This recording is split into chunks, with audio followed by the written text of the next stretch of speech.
Hello, my YouTube world. This is Johnny Mow. Coming to the community, especially you motorheads, you guys who love mechanics, really need some help here. Here's what's going on. I've had this problem for a while now with this particular engine. Most of my Vanguard engines that I've have had this issue with vapor locking. It's gotten to be more prevalent with this enclosed trailer. What I mean is when it gets up there 80, 90 degrees, more towards 89, 90, I cut the first couple lawns. When I shut it off, I go to the next stop, I turn it back on. What it's doing is it's dumping fuel into the cylinder and it's just blowing out some black smoke, and it takes about 30 seconds to a minute to get it revved up to burn off the excessive fuel. This is everything we've done. As you can see, I've eliminated the evap system. It's totally gone. I took that off, got it vented that way. I took this, I vented that way. This is an electronic fuel pump, thinking that maybe it won't push fuel into there. How we did it is we ran the fuel pump where the evap system is. It's right there. And then this is the hoses from each. That is the switch that goes over. You got the inside this little area here is the fuel filter, and you can see we have everything, buttoned up to this little cage here. I've tried everything. I'm at my wit's end. The only thing I can do that somehow helps a little bit is when I go up into the trailer, I push this fuel lever off, and I try to let it run out of fuel, but that's a pain in the butt to let it run out of fuel all the time. Just asking for your advice, any clues. As I said, these are open now. I've heard vent these caps, but I'm at a loss. This is a 36 Vanguard Briggs & Stratton. I've called the factory, we've worked. Somehow this is pressurizing and pushing by the float in the carburetor. Do you think maybe I need a new carburetor? I've had it in for repair. They said that the float is fine, it's working properly. I'm just at a loss. Maybe you guys down there in Florida have the same issue. Maybe it's not cooling down because there's no air flowing over the mower because I got an enclosed trailer.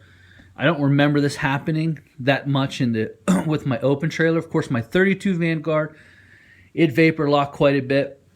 I tell you what I have fixed by putting this system in was before, when one of these would run empty, you had to prime the carburetor to get it started. So that's definitely fixed, and the electronic fuel pump definitely fixed that. But if you can help me out, figure out what's going on here, I'm at my wit's end. I've called the factory, Ferris factory, the Snapper Pro. We've even talked to Briggs & Stratton, and it's out of warranty. It's way out of warranty, and so we're just kind of confused on what to do. So I figured someone on YouTube has had this happen to them. Sorry about that. I had to take something real quick. So just asking for some advice, just seeing if you could, give me a hand with this and go from there. As you can see, it's gone, and it's not in that trailer either. The Toro has been sold. It's been raining a lot here recently, and the grasses have got so high so fast from all the fertilizer from round 2 and round 3 laying on the lawns, and what happened, the grass shot through the roof, so I had to go back to bagging some of my properties. So here we go. We're going to go on a little bit of a search. I'm leaning towards the Ferris, so I'm probably going to try the Gravely and probably try the Bobcat, definitely. So here we go again. We're going to go on a search to find that discharging mower. Toro was a great mower. I have nothing bad to say about it. Comfort and deck are what I'm looking for. Ferris beats everybody in comfort right now. Ferris, the Toro was comfortable, but it just, after long days of mowing, it's just, your back hurts still, and I don't know. But on this, I put the Toro Air Ride seat, as you can see. So this mower is pretty comfortable, but it's still no Ferris. And just looking for that perfect side discharging mower up here in the Northeast, and I wanted to clarify some things. So I'm going to go into my office now. We're going to clarify some things about some other stuff that we have talked about. Okay? Hello, YouTube world. This is Johnny Mow coming to you into my office. We're going to talk a little bit about some of the mower situations and why I sold the Toro. But I wanted to start with the Scag. We started talking about the Scag out in the garage, I believe, and I seen some comments. I was going through my comments of some of my older videos, and I was cleaning up my email. I had like 4,519 emails, and I noticed a lot of comments on some older videos I just never seen. And I seen a few that, some guys like, oh, how can this not cut in the Northeast? I only live this many miles. I'm in the wet. I cut wet. And then I noticed, they're kind of challenging my thought processes on the Scag. I just want to go over, I don't have an issue with Scag. I felt that the mower was very well built. Great company. I think they did a good job building this mower. Great product. Striped very well. Clean cut. Here's the issue. I cut high-end fertilized lawns. I don't have a lot of I have maybe 2 or 3 properties that are weeds. So I'm cutting a high-end lawn.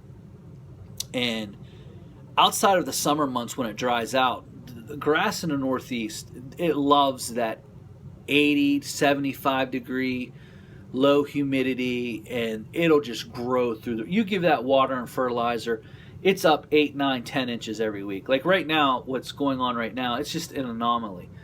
The fact of the matter is that it's been dry for 7 weeks, nothing growing. We get 2 weeks straight everyday rain, and all of a sudden the second round of fertilizer that was put on didn't get watered in. The third round of fertilizer just got put on, and now they're both getting watered in at the same time. So we have massive growth. These lawns are up to 10 inches already. It's unheard. I've never seen anything like this. This is truly an anomaly. I don't even know how to take it. And so that's what happened with the Toro, is that I got to lawns that it just could not cut. It can't cut 10, 11 inches of fertilized wet grass. It just makes a mess, and it's very hard to clean it up. As long as it's dry, it's fine. But when you have to, it's not drying out till about 11, 12 o'clock. So if you're cutting anything between 9 and 11, it's just massive wet. And the Toro, although it's a great mower, I just needed a bagger, and I'm not putting a bagger on it. And I'm going to tell you why. The reason why I got rid of it is because I didn't want to put a bagger on that mower, because I only had 3,100 pumps, and I felt the bagger plus my weight would just destroy the pumps. Not worth the price. Love the mower, the comfort of it, love the cut quality as long as it's not wet out. And so I sold it. Another business in town bought it. It's out of here. It's gone already. I'm on my search now. Probably going to go with a Ferris, because I already have a bagging system that'll fit the ICD deck. I already know the cut issues with the ICD deck. I'm probably going to go that way, but I would like to try Gravely, and I would like to try Bobcat. If you're listening to me, Bobcat, send me a mower. I will review it. I want the Predator Pro. I want the biggest one you have. I'll give you a review, a fair, honest review, and I'll put it through the test if you're listening. Also, Gravely, I've heard some good things. We don't have a dealer that's really close to here. We don't have very many Gravely's. So I'm not really too interested in trying the Gravely nor the Grasshopper. No dealers around here. No way a Walker. The Walker mower to me is just way overpriced, and you have to do too much to get it to work to your niche. If you have that niche, that's perfect for whoever has that. But for me, I have nowhere to put that grass, and even dumping in the woods, you kind of have to get off after you dump, and then just feather it out so there's not just one big pile, or that one big pile and then you go away and it's just like that little line of grass. I just can't do that, and I'm not gonna buy the lift kit to get it up over my side walls. It's just way too much money for that. We have one dealer has one of those. I think the price that I priced out last year was $16,100 for my mower, and if I wanted to get another deck and go all out, get the hoist, everything, was $26,000 for a mower. That's just unheard of. It's just not nowhere near worth it for me.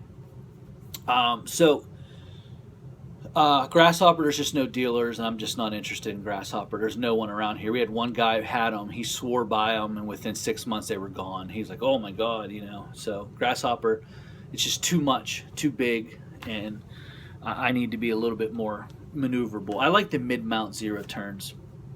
But back on point with the Scag. What happened is when I bought my Scag, I bought it at the beginning of the year, so we bought it right in the midst of spring. So the grasses were high. And the trouble that I had with it wasn't that it couldn't cut the grass. It wasn't that it couldn't, side discharge it. The side discharge was hard to clean up. And what I mean by that, like I said, in the spring or even right now, like it's crazy. The grass has grown an inch a day. And when you cut that much grass off, it just couldn't throw it far enough. It'd throw it like a pass and a half with the majority of the mess on the next pass. And so what happened is I'd have to go over it, raise it up a half inch, go over it.